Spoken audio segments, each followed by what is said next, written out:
السلام علیکم کلاس 5۔ آج ہمارا سبق ہے جمعہ و عیدین، تعارف اور معاشرتی اہمیت۔ جمعہ اور عیدین، تعارف اور معاشرتی اہمیت۔ چلیں پڑھنا شروع کرتے ہیں۔ صفحہ نمبر ہے 19، اپنی بک کا صفحہ نمبر 19 کھول لیجئے۔ چلیں یہاں سے شروع کرتے ہیں۔ اب دیکھیں یہاں پر جو مسجد دکھائی گئی نا، شاہ جہاں مسجد ٹھٹہ کی مسجد ہے جو آپ کی بک میں بنی ہوئی ہے۔ ٹھٹہ ہے سندھ میں ہی ہے، ہم جاتے ہیں نا وہاں کرلی وغیرہ راستے میں جو ہے وہ یہ مسجد پڑتی ہے۔ چلیں آپ شروع کرتے ہیں۔ نماز جمعہ کا تعارف اور اہمیت۔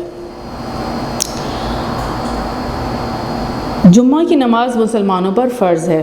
نماز جمعہ شرعی عذر کے بغیر ترک نہیں کی جا سکتی۔ شرعی عذر یعنی کوئی ایسی وجہ بن جائے جو اسلام نے اجازت دی ہے کہ آپ جمعہ چھوڑ سکتے ہیں، لیکن اس کے علاوہ اگر اللہ اور اس کے رسول نے جو ہے وہ اجازت نہیں دی ہے تو جمعہ نہیں چھوڑنا ہے، اس کی سخت سزا ہے۔ جمعہ پڑھنا کیا ہے؟ ضروری ہے۔ 3 جمعہ کسی نے جو ہے وہ جمعہ کی نماز 3 جمعہ چھوڑ دی ہے اور جماعت سے نماز نہیں پڑھی، مسجد میں جا کے کسی نے نماز نہیں پڑھی کسی مرد نے، تو اس کے دل پر مہر لگا دی جاتی ہے۔ 3 جمعے سے زیادہ چھوڑنا گناہ ہے، جمعہ چھوڑنا ہی نہیں چاہیے۔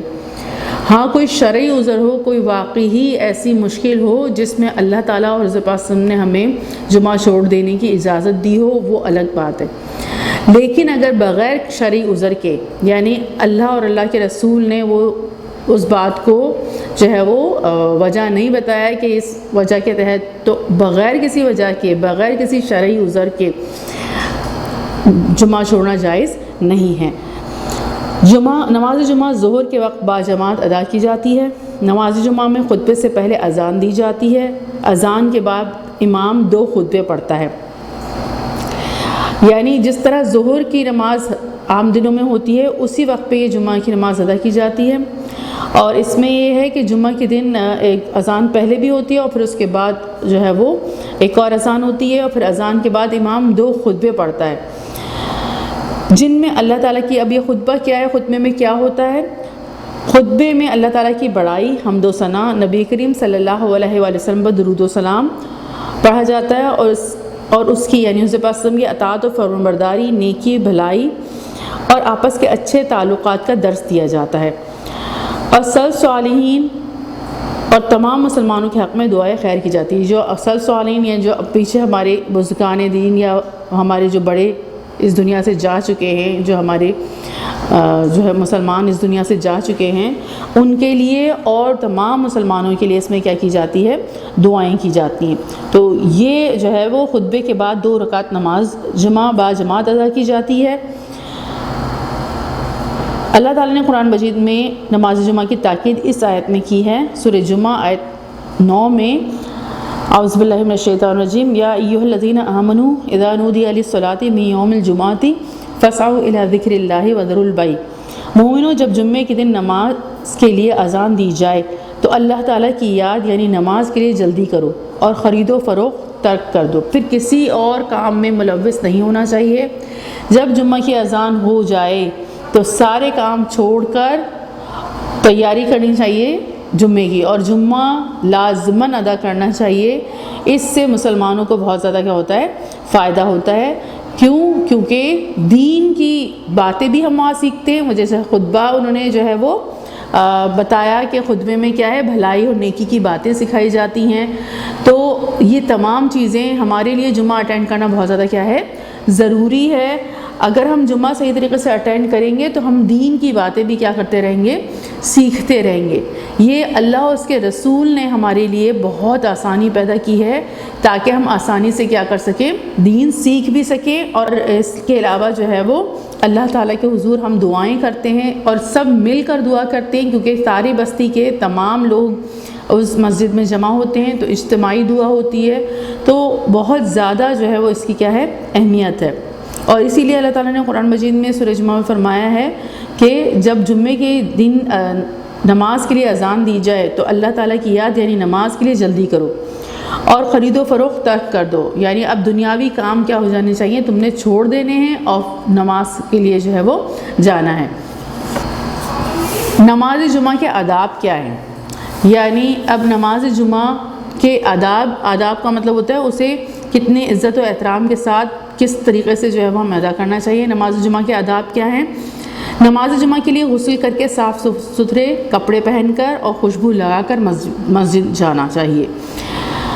غسل کرنا جمعے کے دن مسنون ہے، سنت سے ثابت ہے اور ہمیں اس کا ثواب ملتا ہے۔ تو جمعے کے لیے غسل کریں، صاف کپڑے پہنیں اور خوشبو لگا کر مسجد جائیں، یہ پہلا ادب ہے۔ دوسرا ادب کیا ہے؟ نماز جمعہ کے لیے مسجد میں جلدی جانا چاہیے، کیونکہ جو شخص سب سے پہلے مسجد میں نماز جمعہ کے لیے جاتا ہے اسے اونٹ کی قربانی کے برابر ثواب ملتا ہے۔ یعنی جمعے کے دن نماز کے لیے مسجد میں جو جلدی پہنچے گا، اب اس میں کیا ہے کہ وقت شروع ہو جاتا ہے، ہم جب وہاں پر جاتے ہیں، مکہ جاتے ہیں، تو لوگ 9 بجے سے ظہر کی نماز کی، جمعے کی نماز کے لیے جو ہے حرم میں آنا شروع ہو جاتے ہیں، مسجد میں آنا شروع ہو جاتے ہیں، اور وہاں بیٹھ کے پھر دعا اور استغفار اور جو ہے وہ ذکر کرتے ہیں، اور پھر اس کے بعد یہاں 1 بجے 12:30 بجے جا کے جو ہے وہ جمعے کی نماز ہوتی ہے، تو لیکن وہ 9 بجے سے جو ہے وہ جانا شروع ہو جاتے ہیں، اور وہاں پر اللہ تعالیٰ کی یاد کرتے ہیں، اللہ تعالیٰ کا ذکر کرتے ہیں، اپنے گناہوں کی معافی مانگتے رہتے ہیں۔ تو جو جتنی جلدی جائے گا اس کو، جو پہلی صف میں یعنی پہلی گھڑی میں جاتا ہے، سب سے پہلے پہنچے گا، تو اونٹ کی قربانی کا ثواب ملتا ہے۔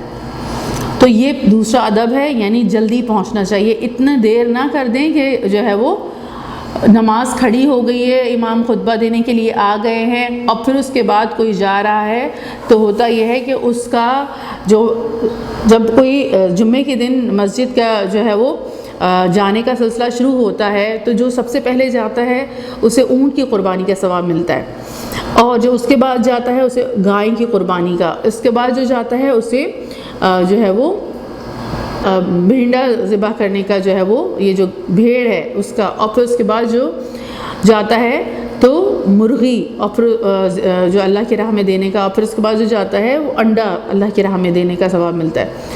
لیکن اس کے بعد کیا ہوتا ہے کہ اگر امام خطبے کے لیے باہر آ گئے، یعنی اب جو وہ ساری خطبہ میں نے آپ کو بتایا جس میں جو ہے وہ دعائیں کی جاتی ہیں اور نیکی کی بھلائی کی باتیں سمجھائی جاتی ہیں، اور جو ہے وہ اطاعت و فرمانبرداری کی حکم دیا جاتا ہے کہ اللہ اس کے رسول کی بات مانیں، اور حضور پاک صلی اللہ علیہ وسلم پر درود و سلام، اللہ تعالیٰ کی حمد و ثنا بیان کی جاتی ہے۔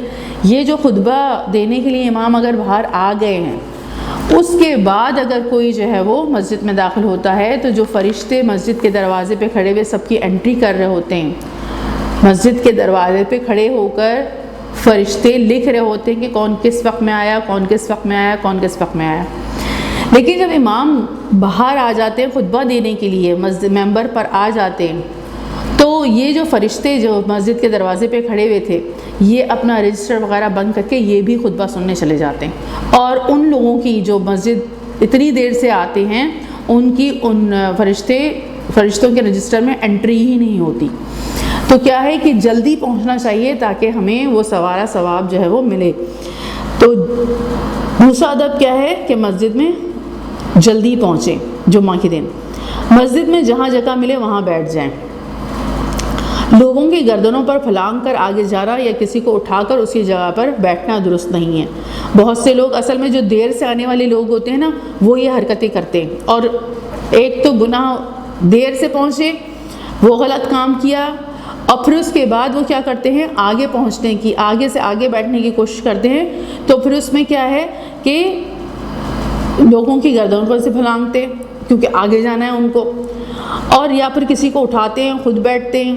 پھر اس سے کیا ہوتا ہے، مسجد کا ادب و احترام ختم ہو جاتا ہے، تمیز تہذیب نہیں رہتی ہے، اور جو خطبہ چل رہا ہوتا ہے اس میں بھی لوگوں کی توجہ ہٹتی ہے، تو یہ شخص گنہگار ہو جاتا ہے، اور جس نے یہ سارا کچھ کیا اس نے جہنم کی طرف پل بنایا۔ اب دیکھیں، جمعہ کی نماز پڑھنے بھی گئے لیکن فائدہ کیا ہوا، جہنم کی طرف پل بنا رہے ہیں۔ یہ ہمیں حدیث کے حوالے سے منع ہے کہ جو یہ شخص ایسا کرے گا تو وہ جہنم کی طرف پل بنائے گا، کہ جو بیٹھے ہوئے لوگ ہیں، پہلے سے جو بیٹھے ہوئے لوگ ہیں، ان کی گردنوں پہ سے پھلانگ کے آگے جانے کی کوشش کر رہے ہیں، یا پھر کیا کہتے ہیں کسی کو اٹھا رہے ہیں اس کی جگہ سے خود بیٹھ رہے ہیں۔ تو یہ تمام چیزیں مسجد کے آداب کے خلاف ہیں، اور یہ کیا ہے، ثواب حاصل کرنے کے بجائے الٹا گناہ ہو جائے گا جمعہ جو ہے وہ ادا کرنے اس انداز سے اگر جائیں گے۔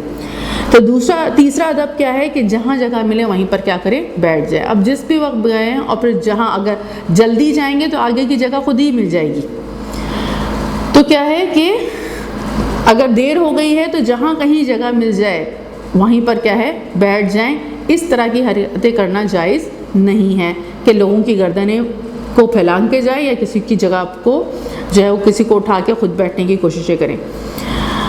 پھر چوتھا ادب کیا ہے، نماز جمعہ سے قبل امام خطبہ دیتا ہے جسے خاموشی اور غور سے سننا چاہیے۔ اب جب خطبہ چل رہا ہو اور وہ آپ کو باتیں سمجھا رہے ہوں، نیکی کی باتیں، بھلائی کی باتیں، اللہ اور رسول کے اوپر پر درود و سلام بھیجا جا رہا ہے، دعائیں کی جا رہی ہے، سارا خطبہ چل رہا ہے، اب اس میں کوئی شخص جو ہے وہ باتیں کرنا شروع ہو جائے تو سخت ترین گناہ ہے، اور اشارتاً بھی کسی سے بات کرنا منع ہے۔ کسی کو اگر کسی نے یہ بھی کہا نا خاموش ہو جاؤ، یہ حدیث ہے، تب بھی اس نے غلط کام کیا۔ تو کیا ہے، مکمل طور پر خاموشی سے سننا کیا ہے، ضروری ہے، اور غور سے سننا ضروری ہے تاکہ اس پر کیا کیا جائے، عمل کیا جائے۔ اور بہت سے لوگ کیا ہے کہ وہاں پر بیٹھ کے بچے بعض اوقات ایسا کر رہے ہوتے ہیں یا بڑے بھی کر رہے ہوتے ہیں کہ کوئی چیز ہاتھ میں اس سے کھیلنا شروع ہو گئے اور توجہ خطبے کی طرف نہیں بلکہ اس کھیل کی طرف لگ گئی ہے، تو یہ فائدے کے بجائے کیا ہے، الٹا گناہ لکھا جائے گا۔ تو یہ آداب ہیں کہ غور سے سننا چاہیے خطبے کو، اور اس طرح بھی کہ اگر آواز آپ تک پہنچ نہیں رہی ہے خطبے کی تب بھی آپ خاموش رہیں تو اس کا بھی ثواب ملے گا، اور اگر آواز آ رہی ہے تو پھر تو اور مزید توجہ سے سننا چاہیے۔ لیکن ایون یہ بھی بتایا گیا ہے کہ اگر آواز صحیح طریقے سے نہ آ رہی ہو امام کی تب بھی خاموش رہیں، اور اگر بولے تو گناہ ہو جائے گا۔ تو کیا ہے کہ خاموش رہیں اور توجہ سے سنیں۔ تو یہ 4 آداب جو ہے وہ ہمیں جمعے کے بتائے گئے ہیں۔ پہلا ادب کیا ہے، جمعے والے دن غسل کرنا ہے اور صاف ستھرے کپڑے پہننے اور خوشبو لگانی ہے۔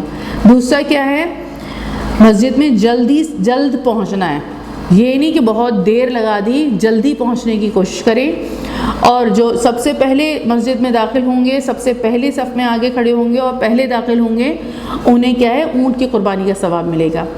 اور تیسرے کیا ہے کہ پھر مسجد میں داخل ہوتے میں جہاں کہیں جگہ آپ کو مل گئی وہیں بیٹھ جائیں، لوگوں کی گردن پر سے نہ پھیلائیں گے اور کسی کو اپنی جگہ سے اس کی جگہ سے نہ اٹھائیں۔ اور چوتھا ادب کیا ہے، خطبے کو امام جب خطبہ دے رہا ہو تو خاموشی سے اور توجہ سے سنیں۔ اب کوئی شخص اس طرح جمعہ ادا کر کے واپس آئے گا تو اس کے پچھلے گناہ کیا کر دیے جاتے ہیں، معاف کر دیے جاتے ہیں۔ یہ جمعہ اس انداز سے ادا کرنا بہت زیادہ کیا ہے، ضروری ہے، پورے آداب کے ساتھ، پوری توجہ کے ساتھ سننا، تو یہ جمعہ جو ہے وہ ہمارا اللہ کے نزدیک کیا ہوگا، قبول کیا جائے گا۔ اب جمعۃ المبارک کی معاشرتی اہمیت کیا ہے، یعنی اب ہم جب ایک ساتھ سب رہتے ہیں تو معاشرہ کہلاتا ہے، جب ہم مل کے سب ایک ساتھ رہ رہے ہیں۔ اب جیسے ہمارا محلہ ہے، ہمارے ارد گرد کے جتنے بھی گھر ہیں، اب سب گھر کے افراد جو مرد ہیں وہاں جمعہ کی نماز پڑھنے جا رہے ہیں، تو یہ معاشرے میں کیا اہمیت ہے جمعے کی۔ اسلام ایک اجتماعیت پسند دین ہے جو مسلمانوں کا آپس میں مل جل کر رہنا پسند کرتا ہے، اس لیے اس نے اپنے عبادتی نظام بھی اجتماعیت رکھی ہے، یعنی اللہ تعالیٰ کو یہ بات پسند ہے کہ مسلمان تمام انسان مل جل کر رہیں، اور اسپیشلی جو اللہ اور اس کے رسول کے ماننے والے ہیں۔ نان مسلمز، غیر مسلم، پیدا تو ان کو بھی اللہ ہی نے کیا ہے، وہ بھی انسان اللہ ہی کے پیدا کیے ہوئے ہیں، لیکن وہ تو اللہ اور اس کے رسول کو مانتے ہی نہیں ہے نا۔ لیکن جو اللہ اور اس کے رسول کو مانتے ہیں تو انہیں سب کو مل جل کر رہنا چاہیے، یہ اللہ تعالیٰ کو سب سے زیادہ کیا ہے، پسند ہے۔ اور اللہ تعالیٰ نے اپنی ہر عبادت میں سب کا مل جل کر چلنا پسند کیا، اور ہر عبادت میں مل جل کر جو ہے وہ چلنے کو اہمیت دی، یعنی ہماری تمام عبادت جو ہے وہ اجتماعیت پر ہے، یعنی ہم مل کر عبادت کرتے۔ کس طرح نماز بھی ہماری جمعہ کی نماز سب جمعہ والے دن مل کر جو ہے وہ نماز پڑھتے ہیں تو اجتماعیت کہلاتی ہے۔ اجتماع کا مطلب ہوتا ہے جمع ہو جانا، تو سب جمع ہوتے ہیں جمعہ والے دن بھی۔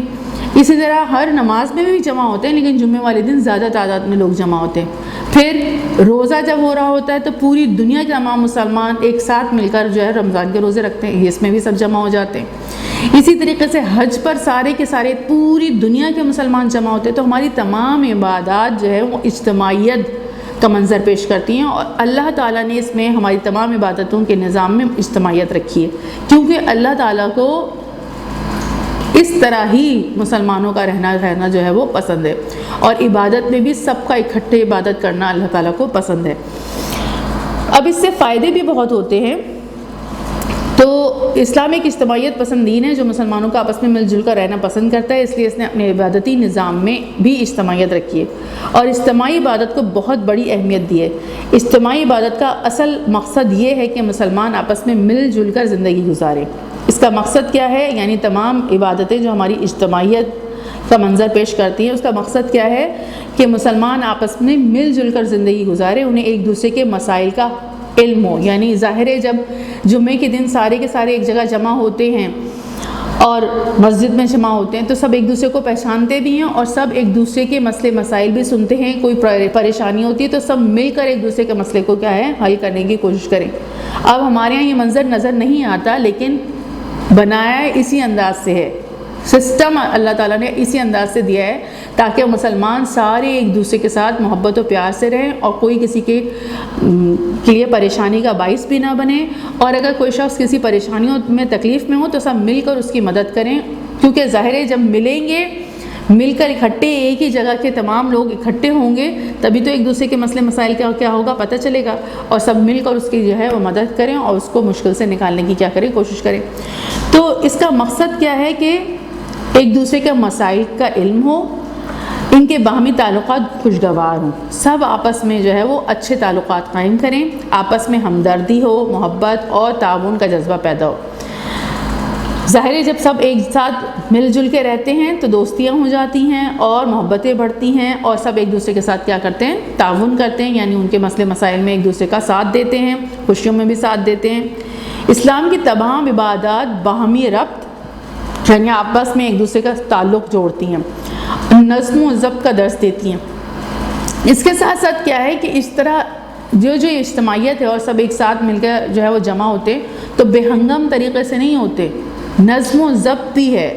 اب یہ جو نان مسلمز اپنی پارٹیز کرتے ہیں یا ملتے جلتے ہیں تو وہ بہت بے ہنگم طریقہ کار ہوتا ہے اور اس میں جو ہے فسادات بھی ہوتے ہیں اور پریشانیاں بھی کریٹ ہوتی ہیں۔ لیکن ہماری جو اجتماعی عبادات ہیں اس میں کیا ہے کہ ہم جب ایک ساتھ نماز پڑھ رہے ہوتے ہیں تو پورا ڈسپلن نظر آ رہا ہوتا ہے، نظم و ضبط، بے ترتیب نظر نہیں آ رہے ہوتے۔ امام کے پیچھے سب ایک ساتھ جو ہے وہ رکوع میں جاتے ہیں، سب ایک ساتھ سجدہ کرتے ہیں، سب ایک ساتھ واپس بیٹھتے ہیں، پورا کیا ہے ڈسپلن نظر آتا ہے، بے ترتیبی نظر نہیں آتی، بے ہنگم پن نظر نہیں آتا، آپس میں ایک دوسرے سے اس قسم کا کوئی پرابلم کریٹ ہونے والا نظر نہیں آتا۔ تو کیا ہے کہ یہ ہمیں جو نماز اجتماعی نماز ہے ہمیں ڈسپلن بھی سکھاتی ہے، اور اس میں کیا ہے کہ ہم سب ایک دوسرے کا کیا کرتے ہیں اس میں خیال کر رہے ہوتے ہیں، جگہ بنا رہے ہوتے ہیں، کسی کو جگہ نہیں مل رہی ہے تو سمٹ جاتے ہیں اور دوسرے کے لیے جگہ بناتے ہیں۔ تو یہ نظم و ضبط بھی ہمیں جو ہے وہ سکھاتی ہے جمعے کی نماز، اور ہمارا آپس میں بہترین تعلق بھی بناتی ہے۔ یہ ہے جمعۃ المبارک کی معاشرتی اہمیت۔ اب